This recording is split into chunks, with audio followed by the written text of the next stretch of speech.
memang apa ya namanya, gejala sosial seperti ini sudah sunatullah ya, di mana saja ada, kapan saja ada, memang seperti itu. Siapa istilahnya, ada yang jual, ada yang beli, ada yang membutuhkan dan memang ada yang menyediakan seperti itu. Nah ini di Dinas Kesehatan Kota Cilegon, Dinas Kesehatan semua ya, bahwa ada targetan-targetan untuk capaian pemeriksaan deteksi, pemeriksaan apa HIV/AIDS yang kayak begitu tuh, penyakit menular seksual ya, dan itu adalah sasaran-sasarannya di populasi mereka. Kita kita bisa mendatangi tempat itu ketika memang tempat itu ada wujud gitu jelas. Jadi kita mobile visiting seperti itu ke tempat tersebut. Namun ketika misalnya nyatanya memang tempat-tempat itu memang sudah tidak ditemukan lagi, tapi gejala masyarakat seperti ini biasanya akan tetap ada gitu. Mungkin analisa kita itu memang dia akan bersarang di kos-kosan, akan melakukan prakteknya di tempat-tempat yang lain, di tempat hunian yang mereka memang kira cukup akomodir buat mereka. Nah itu langkah apa untuk mengantisipasi hal seperti itu biar tidak akhirnya kucing-kucingan gitu, seperti itu. Apa memang kebijakan lagi atau gimana? Terima kasih. Terima kasih Bu Eva ya? Bu Ulfa. Pertanyaan yang menarik keterkaitan dengan Peraturan Daerah Nomor 6 Tahun 2010 tentang penanggulangan HIV dan AIDS. Kalau tadi saya mungkin yang pertama, hal seperti ini sebenarnya bukan sunatullah, tetapi kalau kita lihat dari sudut pandang dari sisi agama adalah kemaksiatan itu akan terus ada. Nah tugas kita adalah untuk menguranginya. Bukan sunatullah, bukan tetap ada. Jadi itulah peran kita kenapa dunia yang diciptakan pasti ada dua, yaitu kan ada ulama dan ada umaroh. Nah seperti itu. Nah peran apa tadi? Biar nggak kucing-kucingan. Alhamdulillah kami kemarin hari Kamis sudah mengirim surat ke DPRD Kota Cilegon dan Provinsi agar masyarakat Kota Cilegon, dari ulama, dari tokoh agama, tokoh masyarakat, tokoh pemuda didudukan bersama wakil rakyat, bersama jajaran TNI Polri dan seluruh camat sekota Cilegon dan lurah sekota Cilegon. Nah, ini langkah ini yang sudah kami kirimkan surat pada hari Kamis lalu untuk menekan, yaitu terkait dengan Peraturan Daerah Nomor 6 Tahun 2010 Provinsi Banten. Nanti di Kota Cilegon turunannya seperti apa kita akan tenang.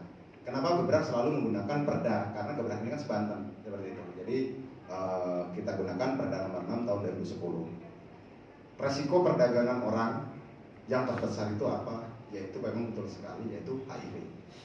Di Cilegon ini kemarin bulan Januari pada waktu kita adakan sharing bersama Polda Banten untuk pembuatan SOP perdagangan manusia, ternyata disampaikan juga Cilegon ini HIV-nya tingkatnya tinggi sekali, seperti itu HIV-nya. Kalau sampai ke AIDS-nya kita kurang mengetahui, mungkin Dinas Kesehatan lebih paham. Pada waktu tahun 2014, ini cerita pengalaman fakta yang kami jalanin. Kebetulan saya pernah membuat paguyuban pedagang di Jalan Mahar Selatan. Kami bentuk di situ, kami izin, kami dirikan sebuah musola, kami dirikan toilet dan beberapa warung. Di situ kami kerjasama dengan penggiat-penggiat atau wanita-wanita yang sudah hijrah. Mungkin pada waktu itu saya tanya sudah insaf lah dari hiburan seperti itu. Dia menjadi penyuluh HIV seperti itu.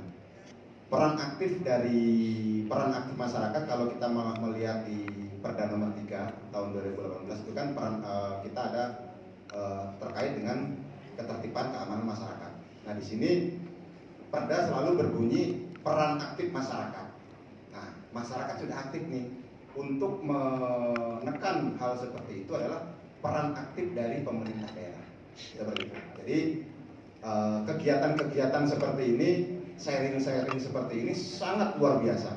Tetapi yang lebih luar biasanya adalah kita langsung terjun ke lapangan untuk menanganinya. Contoh, pas 1 bulan yang lalu saya bersama RT dan bersama RW serta lurah itu pernah mendatangi sebuah kos-kosan. Jadi kos-kosan itu sudah kami laporkan kepada kelurahan, sudah kami laporkan kepada kecamatan bahwa di kos-kosan itu ada sangat bebas sekali muda-mudi keluar masuk siang malam. Kita pantau sampai 3 kali 24 jam kita nggak pindah dari kos-kosan itu. Setelah 3 kali 24 jam kita masuk. Nah ternyata dari 12 kos-kosan itu 8 kos-kosan itu ada pasangan muda-mudi yang kerja di tempat hiburan malam seperti itu. Dan memang dia menjajakannya melalui sebuah medsos gitu, menggunakan medsos. Dia datang, kami amatin dari jam 9 malam sampai jam 3 pagi itu bergantian ada 6 laki-laki masuk keluar masuk. Sampai itu menjadi candaan, Bu. Gitu. Wah, yang masuk ini kok 1 jam nggak keluar-keluar. Ada yang 30 menit baru keluar. Ini orang cepat nih ya gitu. Seperti itu. Nah, itu dari jam 9 malam sampai jam 3 pagi itu ada 6. Satu ruangan. Nah, di sini yang disalahkan siapa? Kalau pekerjanya saya rasa kalau bagi saya mereka korban.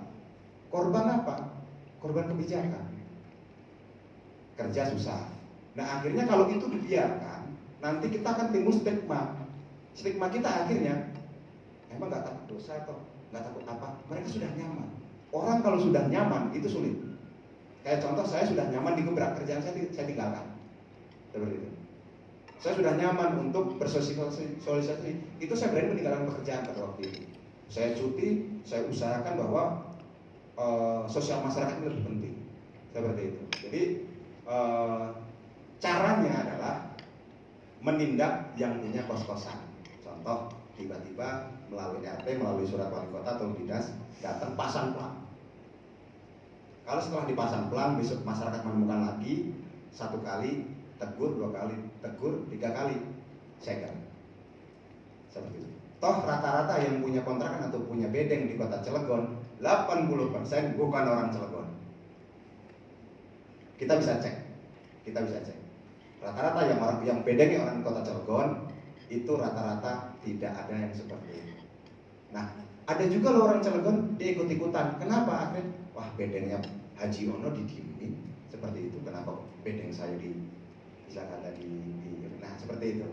Terus di Cilegon ini hampir dari pantauan kami bulan Januari sampai bulan September saat ini terbesar perdagangan manusia adalah ada di kos-kosan dan di bedeng. Seperti itu. Khususnya adalah yang terbesar yang kami tanganin itu di wilayah Kecamatan Cilegon dan Kecamatan Cibober. Ini besar sekali ya tangan. Dan kebetulan baru 1 bulan yang lalu saya bukan menggerebek ya Pak ya. Kami tidak mempunyai, Gebrak Banten tidak mempunyai payung hukum. Jadi Gebrak Banten sampai kiprahnya sampai saat ini belum pernah yang namanya menghancurkan hiburan malam, itu tidak ada datanya. Belum pernah yang namanya gerbek kos-kosan, belum pernah. Dan Gebrak Banten belum pernah yang namanya melakukan keributan di Banten ini. Jadi modelnya Gebrak Banten seperti video yang kami share di YouTube atau di Instagram, itu mereka membeli. Bahkan saya sendiri pada waktu itu saya sampaikan kepada Kiai, Mas coba Mas Edi pesan perempuan. Saya pesan pada waktu itu. Jadi saya masuk ke sebuah hotel, saya pesan perempuan itu, saya kirim. Dia biasanya DP dulu. DP 30% kami kirim. Nah, kami ketemu di sebuah hotel di lobi, diajak masuk, kami ngobrol. Kamu kenapa kok melakukan seperti ini? 1 hari berapa? Udah gini aja, kamu saya bayar. Pada waktu itu saya kasih uang 2,5 juta. 1 hari saya minta cerita kamu. Seperti itu. Dari jam 8 pagi sampai jam 3 pagi itu saya ngobrol di salah satu hotel di kota Cilegon. Mereka adalah korban. Jadi mereka korban. Bahasa di luar sana, wanita pramuria dan korban. Korban apa? Korban karena dikasih kesempatan. Seperti itu. Kos-kosan juga sama, korban. Nah ini cara penanganannya. Insya Allah nanti juga di DPRD kita akan adakan hearing besar nih Bu. Nanti mudah-mudahan DP3KB bisa hadir karena yang berperan betul adalah DP3KB. Kami mencontoh Tangerang Bu. Kota Tangerang itu yang razia tuh, yang razia sampai di kos-kosan itu adalah DP3KB yang sudah menjalankan. Gitu. Tahun 2021 ini sampai detik hari ini saya mendapatkan undangan 3 kali dari Tangerang. Jadi DP3KB itu razia di kos-kosan. Terima kasih. Wassalamualaikum warahmatullahi wabarakatuh.